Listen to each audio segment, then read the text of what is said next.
Ahoy there shipmates, I'm Sam and I host the Deck Tales podcast.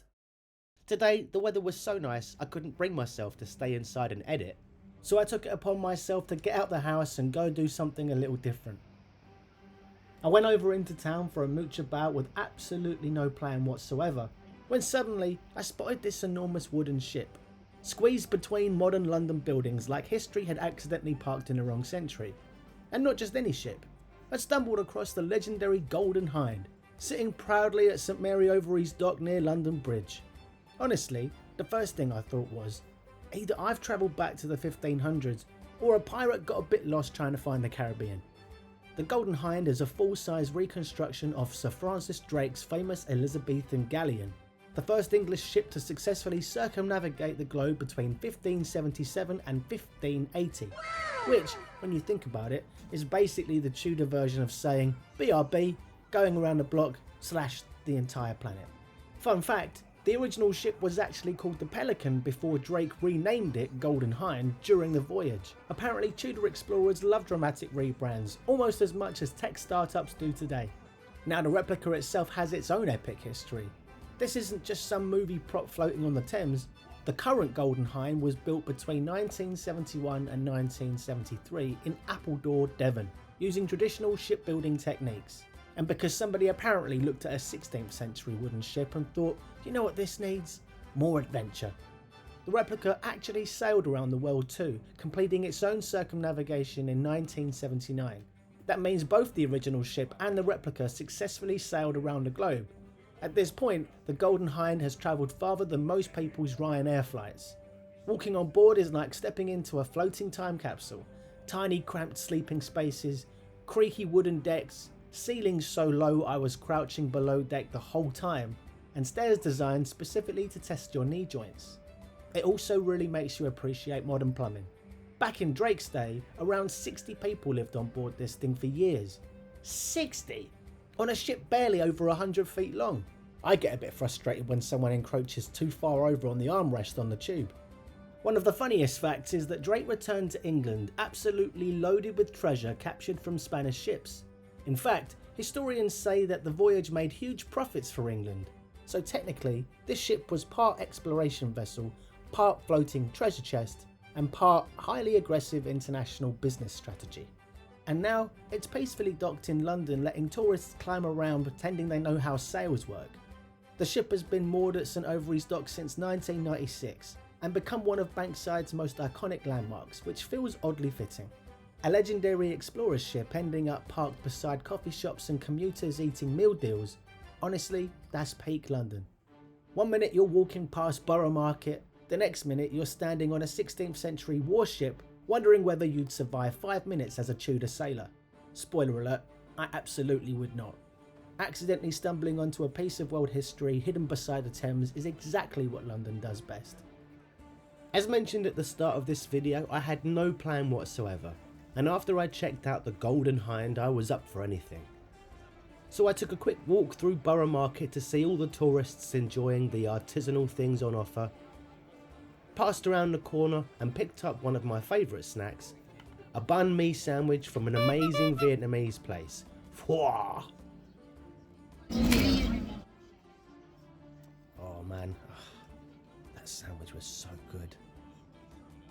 Once I'd polished that off, I went for a walk down the Thames to see what else I could find, and came across the Hayes Galleria, where I laid eyes on this rather striking looking steampunk inspired ship slap bang in the middle, rowing itself to nowhere in particular.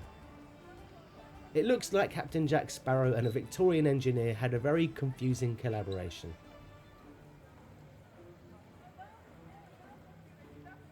After that I passed by the HMS Belfast, a warship so tough it served in World War II and the Korean War. Definitely one of London's coolest floating museums, but I'll check that out properly in another video. Just down the road I crossed over the iconic Tower Bridge. Fun fact, it's called Tower Bridge, not London Bridge.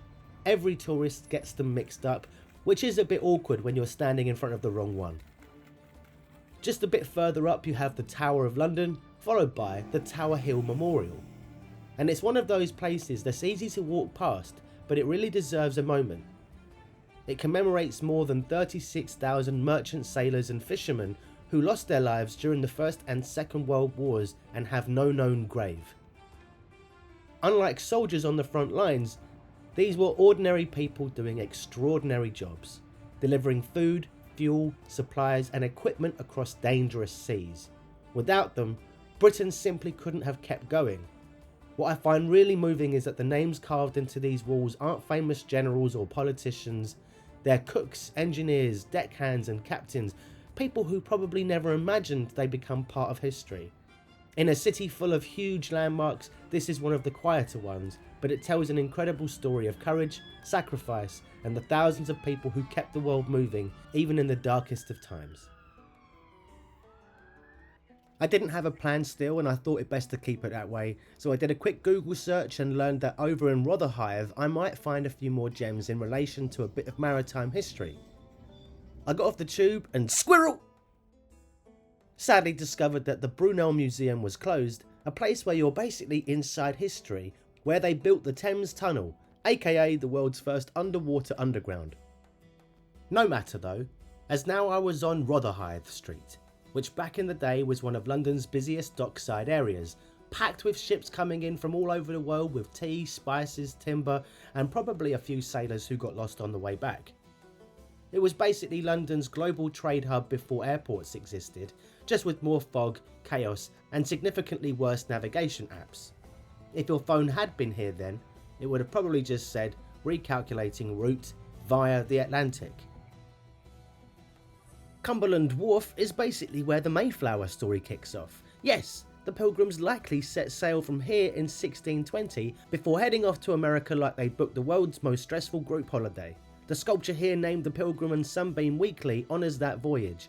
So next time you're standing here, just remember this peaceful Thames spot was once the launch pad for one of history's biggest "are we really doing this" moments. Rotherhithe Street is often recognised as London's longest continuously named street. Stretching for about 1.5 miles along the Thames, it's pretty much the marathon runner of London roads. Except instead of medals, it's got old warehouses, riverside pubs and over 400 years of maritime history. Today, it's a much quieter place to wander, but around every corner there's a reminder of its past. So while it might just look like a nice riverside road now, this was once one of the busiest and most important streets in the entire city. Basically London's original high street, just with a lot more boats. There's a rather quaint spot along the walk known as Surrey Docks Farm, one of London's most wholesome plot twists. One minute you're in the city, next minute you're feeding goats like you've moved into the countryside without telling anyone. It's right on the Thames, which makes it even funnier because somewhere out there is a commuter boat passing by thinking, why is that sheep judging me? The farm sadly wasn't open, so I didn't see any animals that day. The Ship and Whale is one of those London pubs that feels like a sailor just walked out about 5 minutes ago, probably to tell a story that gets bigger every time he retells it. Back in the Docklands days, this whole area was full of ships, whalers and trade coming through the Thames, so the name isn't just random, it's basically history with a beer tap. Now it's all cosy pints and pub food, but you can still imagine someone shouting "Ahoy!" every time the kitchen sent out chips. I popped in here for a quick pint and well, I figured at some point I'm gonna have to get this trending. If you can help me do that, then great, but remember you saw it here first on Decktails. Basically, I am sick to death of people splitting the G like it's some cool trendy thing, and I just want to go a bit different with it, you know. So rather than trying to drink a little bit up to a line on a glass, I dunk my chin in the beer and give myself a little foam beard, and I call that a chinnis. So if you're feeling frisky, give it a go. Bit of fun, innit? South Dock Marina used to be full-on Docklands chaos. Ships everywhere, cranes swinging in cargo from across the world arriving like it was Amazon Prime for the whole empire. Fast forward to today, and it's yachts, calm water, and people casually sipping coffee and Aperol spritz where massive trade ships used to park. It's like London's way of saying, we've retired the Industrial Revolution and upgraded to scenic boats only, thank you.